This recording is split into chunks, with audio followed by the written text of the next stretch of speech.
KSRTC ബസ്സിൽ വനിതകൾക്കുള്ള സൗജന്യ യാത്രയ്ക്കെതിരെ സ്വകാര്യ ബസ് ഉടമകൾ. തീരുമാനം സംസ്ഥാനത്തെ പൊതുഗതാഗത സംവിധാനത്തെ തന്നെ നശിപ്പിക്കുമെന്നാണ് ബസ് ഓപ്പറേറ്റേഴ്സ് ഓർഗനൈസേഷന്റെ ആശങ്ക. തീരുമാനം UDF സർക്കാർ പുനഃപരിശോധിക്കണമെന്നും സ്വകാര്യ ബസ് ഉടമകൾ ആവശ്യപ്പെടുന്നു. സംസ്ഥാനത്തെ കെ.എസ്.ആർ.ടി.സി ബസ്സുകളിൽ സ്ത്രീകൾക്ക് സൗജന്യ യാത്ര നൽകുന്നതുമായി ബന്ധപ്പെട്ട് കെ.എസ്.ആർ.ടി.സി സ്ത്രീകളുടെ കണക്കെടുപ്പുമായി മുന്നോട്ട് പോകുമ്പോഴാണ് തീരുമാനത്തിനെതിരെ സ്വകാര്യ ബസ് ഉടമകൾ രംഗത്തെത്തിയിരിക്കുന്നത്.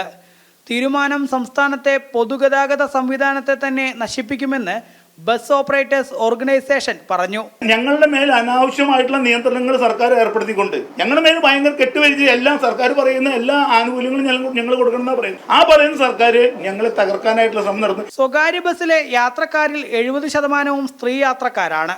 കെ.എസ്.ആർ.ടി.സിയിൽ സ്ത്രീകൾക്ക് സൗജന്യ യാത്ര നൽകിയാൽ വിദ്യാർത്ഥികൾക്ക് വേണ്ടി മാത്രം സ്വകാര്യ ബസ്സുകൾ സർവീസ് നടത്തേണ്ടി വരും. കെ.എസ്.ആർ.ടി.സി പോലെ ശമ്പളമില്ലാത്ത അവസ്ഥയിലേക്ക് സ്വകാര്യ ബസ് ജീവനക്കാരും മാറുമെന്നും തീരുമാനം UDF സർക്കാർ പുനഃപരിശോധിക്കണമെന്നും സ്വകാര്യ ബസ് ഉടമകൾ പറഞ്ഞു. സർക്കാരിനെമാതിരി സാമ്പത്തികം ഒരു പരിധിയിൽ കൂടുതലൊന്നും കയ്യിൽ നിന്നെടുത്ത് സർവീസ് നടത്താൻ കഴിയില്ല. അങ്ങനെ ഒരു സിറ്റുവേഷൻ വന്നാൽ ഇപ്പോൾ ജനങ്ങൾക്ക് കിട്ടിയ സൗകര്യം കൂടി ഇല്ലാതാകും. അത് സർക്കാർ പരിശോധിക്കാതെ ഇത് നടപ്പിലാക്കരുത് എന്നാണ് ഞങ്ങൾക്ക് ഇപ്പോൾ പറയാനുള്ളത്. ബസ് ഉടമകളുമായി സർക്കാർ ചർച്ചയ്ക്ക് തയ്യാറാവണം. സ്വകാര്യ ബസ് മേഖലയ്ക്ക് വേണ്ടി പുതിയ പാക്കേജ് പ്രഖ്യാപിക്കണം. ബസ് ഉടമകളുമായി ചർച്ച നടത്താതെയാണ് സൗജന്യ യാത്ര പ്രഖ്യാപനം നടത്തിയത് എന്നും VD സതീശനെ ഗതാഗത മേഖലയിലെ പ്രശ്നങ്ങൾ തങ്ങൾ നേരത്തെ അറിയിച്ചിരുന്നുവെന്നും ബസ് ഉടമകൾ വ്യക്തമാക്കി. ജനം, പാലക്കാട്.